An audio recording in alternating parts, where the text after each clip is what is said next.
Ne reîntâlnim la eșemineu.ro. eșemineu.ro, partenerul tău pentru un cămin călduros și un ambient intim și plăcut. Astăzi o nouă prezentare a unui produs din categoria premium marca eșemineu.ro, soba de încălzit tip Lucifer, din teracotă, cu evacuarea fumului pe partea superioară. Soba are o putere calorică nominală de 12 kW. Soba este construită în trepte, acestea fiind acoperite cu plăci din granit. Ușa pe panou unic și picioarele sunt din fontă. Ușa este dotată cu geam din sticlă termorezistentă, iar în partea inferioară are un dispozitiv pentru reglarea fluxului de aer.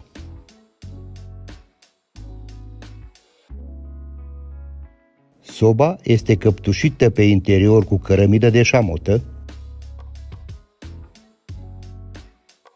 iar în cenușar găsim tava pentru evacuarea mai ușoară a cenușei.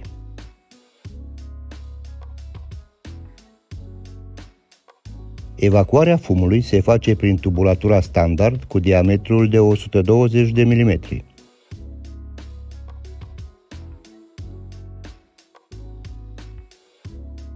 Dacă v-a plăcut prezentarea noastră a acestui produs din categoria premium, marca eșemineu.ro, vă rugăm dați share și urmăriți-ne pe canalele noastre de YouTube, Instagram și Facebook.